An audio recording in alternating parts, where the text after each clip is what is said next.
प्यारे बच्चों नमस्कार। हायर मैथमेटिक्स की इस वीडियो में मैं आपका स्वागत करती हूँ। हमने पिछले लेक्चर्स में हमने अपने वेक्टर स्पेस के काफ़ी टॉपिक के ऊपर बात किया था। उन्हीं में से एक था linearly independent and linearly dependent.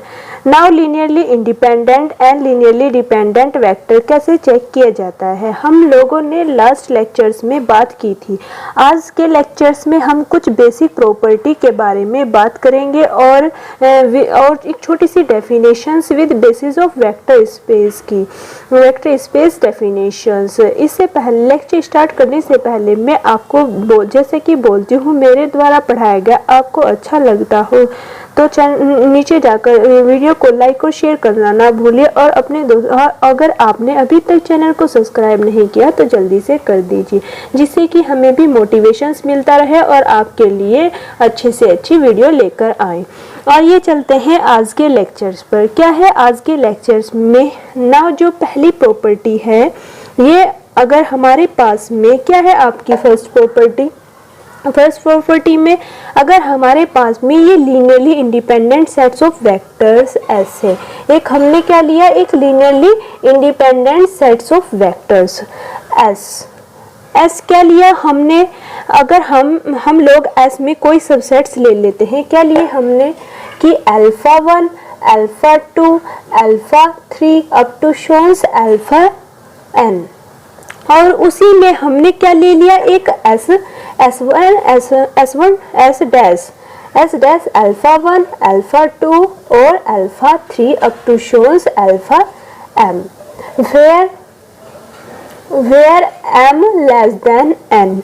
मतलब कि क्या है कि जो यानी कि हमने क्या लिया alpha 1 alpha 2 alpha 3 alpha m where m less than n। यानी कि जो नंबर्स ऑफ वेक्टर है S1 sets of S subset से कम है। यानी कि जो आपके नंबर्स ऑफ वेक्टर्स हैं S डैश में वो S सबसेट से कम है उसी में लिए गए हैं और उसी से लिए गए हैं। जो S डैश में सबसेट्स हैं वे किससे लिए गए हैं S से लिए गए हैं और S आपका क्या है पहले से ही लीनियरली इंडिपेंडेंट है तो आपका S डैश भी लीनियरली इंडिपेंडेंट होगा। ये पहली प्रॉपर्टी है आपकी। आगे नेक्स्ट प्रॉपर्टी देख लेते हैं क्या है आपकी सेकंड प्रॉपर्टी में अगर हमारे पास में कोई लीनियरली डिपेंडेंट सेट्स है क्या है आपके पास में लीनियरली डिपेंडेंट सेट्स है तो लीनियरली डिपेंडेंट सेट्स में हमने एक S लिया S equal to alpha 1 alpha 2 alpha 3 up to शोन्स अल्फा n। माना लीनियरली इंडिपेंडेंट सेट्स है सेट्स ऑफ वेक्टर S उसमें हमारे पास में alpha 1 alpha 2 alpha 3 alpha n तक वेक्टर हैं। ध्यान रखिएगा ये लीनियरली डिपेंडेंट है। अगर ये लीनियरली डिपेंडेंट सेट्स है तो उस केस में इस सेट्स में एक एलिमेंट अल्फा आ जाएगा। क्या आ जाएगा अल्फा आई आ जाएगा अल्फा आई जिसमें उसके कुछ प्रीसीडिंग एलिमेंट क्या आएंगे प्रीसीडिंग एलिमेंट्स मतलब क्या हो जाएंगे यानी कि अल्फा आई से पहले जो एलिमेंट्स हैं अल्फा आई से पहले जो एलिमेंट्स हैं वो उनका लीनियरली कॉम्बिनेशन यानी कि हमारे पास आ जाएगा अल्फा आई क्या हो जाएगा a1 alpha 1 plus a2 alpha 2 plus up to शोन्स प्लस ai माइनस 1 और अल्फा आई माइनस 1। इसमें क्या आ जाएंगे इसमें आपके यानी कि कहीं आपका अल्फा आई से पहले यानी कि अल्फा आई माइनस 1 होगा या अल्फा आई माइनस 2 होगा अल्फा आई माइनस 3 होगा। तो उससे पहले के जो एलिमेंट होंगे तो उन एलिमेंट के लीनियर कॉम्बिनेशंस के रूप में अल्फा को लिखा जाता है। अल्फा को रिप्रेजेंट किया जाता है। आई रिपीट अगेन स्टूडेंट ये एक थ्योरम भी है। इसका प्रूफ चाहे आप बुक में भी देख सकते हैं। यहाँ पर हम केवल इस प्रॉपर्टी के ऊपर डिस्कशन कर रहे हैं कि किसी भी linearly dependent sets of vector alpha I vector जरूर होगा ऐसा जिसको कि उसके प्रीसीडिंग वेक्टर्स के लीनियर कॉम्बिनेशंस के रूप में रिप्रेजेंट किया जा सकता है।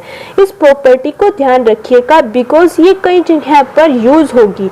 आई रिपीट, मैं आपको दोबारा से फिर बता देती हूँ, किसी भी लीनियरली डिपेंडेंट वेक्टर सेट को किसी वेक्टर्स अल्फा आई के प्रीसीडिंग वेक्टर के लीनियर कॉम्बिनेशंस के रूप में लिखा जा सकता है। This is a second property proof. I hope आपको ये समझ आ गई होगी। आइए नेक्स्ट प्रॉपर्टी पे चलते हैं। आपकी क्या है नेक्स्ट प्रॉपर्टी? थर्ड प्रॉपर्टी क्या है आपकी? थर्ड प्रॉपर्टी में हमने किया, अगर हमारे पास में एक लीनियरली डिपेंडेंट वेक्टर्स का एक सेट है S इक्वल टू क्या है आपके पास में?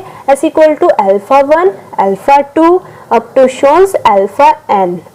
तो इनका अगर हम कोई भी सबसेट्स लेंगे स्टूडेंट, इनका हम सबसेट लिया S1 सबसेट्स S, तो ये जो हमने S1 लिया, ये हमारे पास में ये जो S1 है, तो ये भी हमेशा क्या होगा? लीनियरली डिपेंडेंट होगा। क्या होगा? ये भी हमेशा लीनियरली डिपेंडेंट होगा। जब S आपका लीनियरली डिपेंडेंट है और S1 भी इसका क्या हो जाएगा? लीनियरली डिपेंडेंट होगा। थर्ड प्रॉपर्टी समझ आ गई होगी। आइए नेक्स्ट प्रॉपर्टी करते हैं और लास्ट प्रॉपर्टी है आपकी क्या है? अगर हमारे पास में कोई लीनियरली इंडिपेंडेंट सेट से क्या है? Linearly independent sets of vector के एक सेट लिया हमने S में क्या है आपके पास में? अल्फा 1 अल्फा 2 अप टू शोन्स अल्फा n। ये जो लीनियरली इंडिपेंडेंट वेक्टर का जो सेट्स है, एक एलिमेंट बाहर से जोड़े, इसमें हमने क्या जोड़ा? इसी एलिमेंट्स में एक एलिमेंट बाहर से जोड़ दिया। क्या जोड़ा हमने? अल्फा m के मिलाने के बाद, अब इसमें अल्फा m के मिलाने के बाद में क्या हो जाएगा? ये लीनियरली डिपेंडेंट क्या हो जाएगा? लीनियरली डिपेंडेंट क्या बन गया? लीनियरली डिपेंडेंट हो जाएगा। मतलब अब ये लीनियरली इंडिपेंडेंट नहीं रहेगा क्योंकि इसमें हमने एक वेक्टर बढ़ा दिया, यानी कि the super sets of linearly independent of vector become the linearly dependent set of vector. Right student, ये कुछ प्रॉपर्टी थी linearly independent and linearly dependent की। आपको समझ आ गई होगी, ये क्वेश्चंस में यूज होती है आपकी। आइए आज की वीडियो का लास्ट टॉपिक देख लेते हैं। एक छोटी सी डेफिनेशन के ऊपर बात कर लेते हैं। क्या है आपकी एक छोटी सी डेफिनेशंस? Basis of vectors. क्या है? Basis of vectors.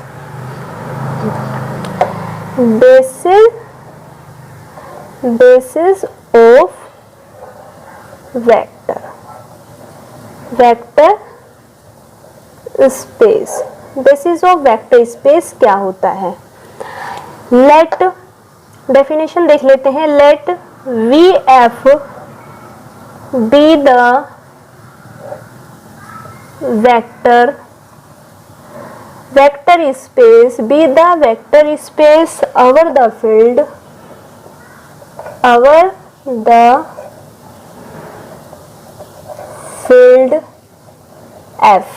over the field F, the subsets as subsets VF is called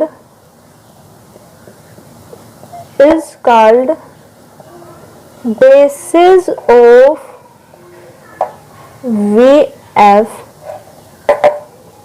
if first S is a set of linearly independent vector. Second, LS equal to VF, that is each element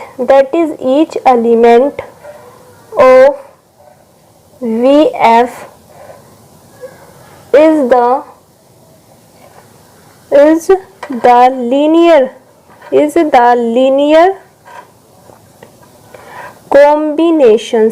linear combination of finite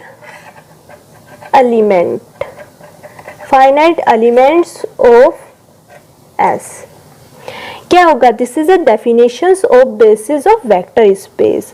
मतलब क्या है, पढ़ लेते हैं। Let V F be the vector space over the field F, the subsets as subsets V F is called basis of V F. First क्या है? S is a sets of linearly independent vectors. Second, LS equal to VF, that is each elements of VF is the linear combinations of finite elements of S। मतलब मान लीजिए हमारे पास में एक vector space है VF।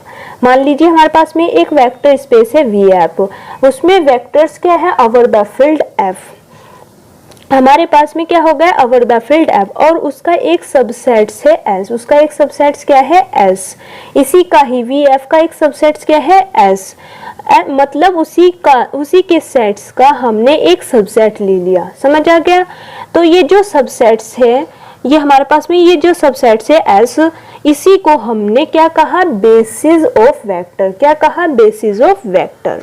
अगर हमने इसमें हमने दो बात कही है। क्या है? देख ले। आइए फर्स्ट क्या है? S is a sets of linearly independent vectors. ये जो S है, मतलब हमारे पास में ये जो S है, इसके अंदर जितने भी वेक्टर लिए हैं या आपने चाहते हैं या आप चाहते हो 2 या 3 या 1 से ज़्यादा कुछ भी हो, वो वेक्टर आपके लीनियरली इंडिपेंडेंट होने चाहिए। क्या होने चाहिए? लीनियरली इंडिपेंडेंट होने चाहिए। सेकंड क्या है आपका? LS equal to VF। LS मतलब कि जो लीनियर स्पान है वो VF के इक्वल होना चाहिए। मतलब जो लीनियर स्पान है किसके इक्वल होना चाहिए? VF के इक्वल होना चाहिए। यानी कि S के जो वेक्टर हैं, S के जो वेक्टर हैं, उनकी मदद से हम पूरा का पूरा VF जनरेट होना चाहिए। It's means that is each elements of VF is the linear combinations of finite elements of S। S के जो एलिमेंट्स हैं उनका लीनियर कॉम्बिनेशन बना के आप उनका वेक्टर स्पेस VF के हर एक एलिमेंट को जनरेट कर सकते हैं। क्या मतलब हुआ कि इसमें आप VF के एलिमेंट्स को, हर एक एलिमेंट्स को जनरेट कर सकते हैं जो कि VF का है। अगर ये दो प्रॉपर्टी उस सेट्स को हम लोग कहते हैं, अगर ये दोनों प्रॉपर्टी किसी सेट्स में फुलफिल हो जाती है तो हम उसे क्या कहते हैं? Basis of vector space. Student, हम लोगों ने यहाँ पर बेसिस की डेफिनेशंस, लीनियरली इंडिपेंडेंट और लीनियरली डिपेंडेंट की प्रॉपर्टीज के बारे में बात की है। आई होप आपको ये लेक्चर अच्छा लगा हो, समझ आ गया होगा। नेक्स्ट लेक्चर्स में नेक्स्ट टॉपिक के ऊपर बात करेंगे। Thank you for watching. Thank you, धन्यवाद।